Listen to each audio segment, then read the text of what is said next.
Hey guys, it's Jennifer with Purple for Parents Indiana, and we are going to continue our series on exposing social emotional learning for what it is, which is implementing the critical race theory or critical theory into our schools and influencing your children to adopt a radical worldview.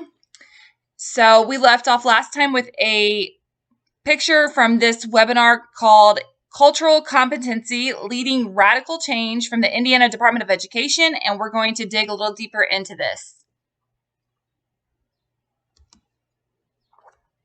Okay, so these are the IUPUI webinar facilitators, Dr. Tambra Jackson and Dr. Anela Teemet, and you can look them up, as we always encourage everyone to do your own research because we are really just hitting on just the basics here. But you can find a lot of information on these two women and the research and products that they have put out. So on the top is one of the research articles that was written by Tambra Jackson. Black Like Me, Female Pre-Service Teachers of Color on Learning to Teach for Social Justice with a Black Female Professor, Diversifying the United States Teacher Workforce. And if you pull up this article and read it, you will see that her whole basis for analysis is the critical theory, Marxist critical theory.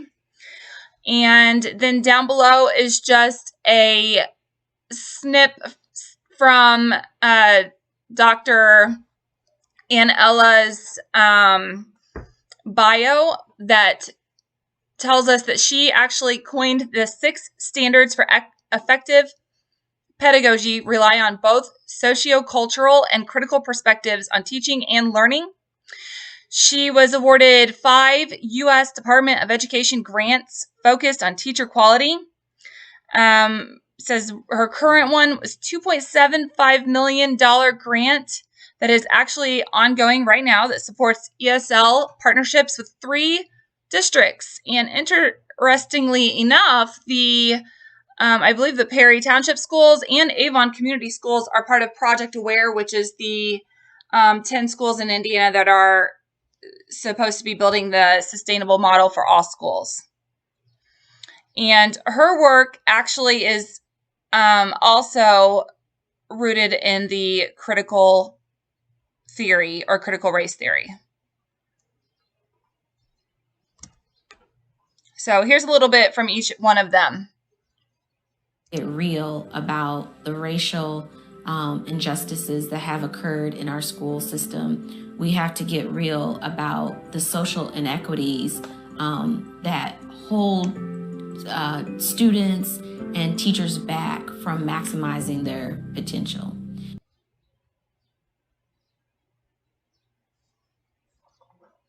Okay, so the inequities that hold people back.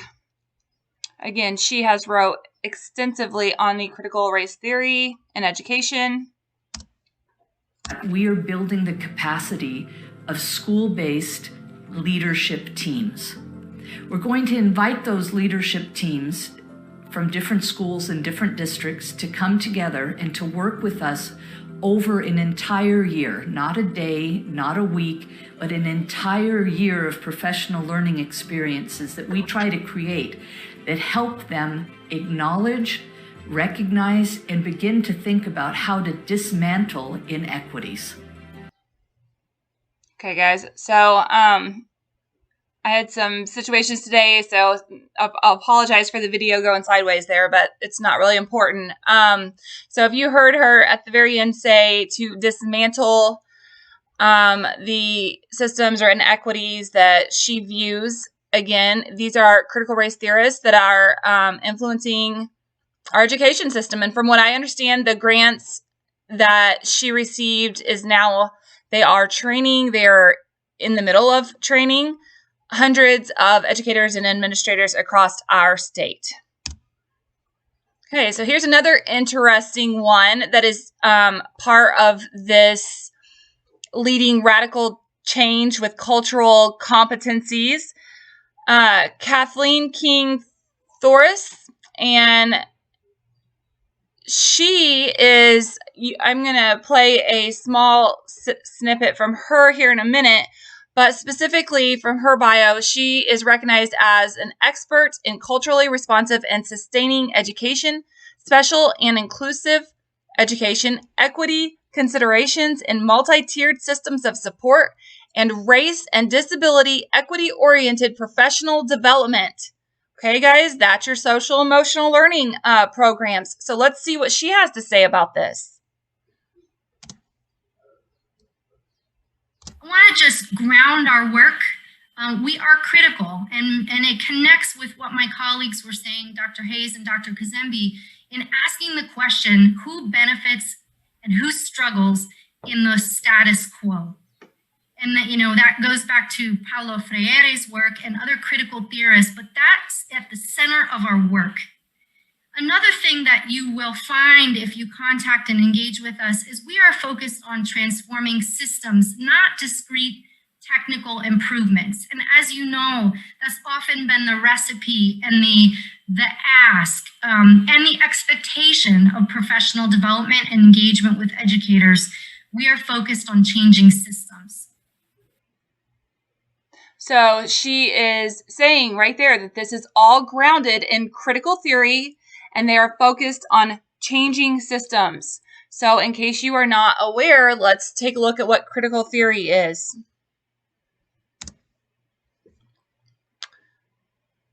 Critical theory is a Marxist-inspired movement in social and a political philosophy originally associated with the work of the Frankfurt School.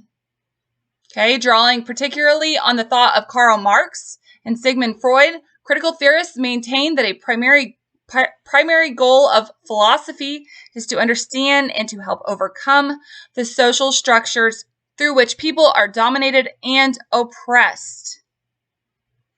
Okay, I'm not sure how much more clear we need to be that social emotional learning is critical theory, the influence of critical theory on your children.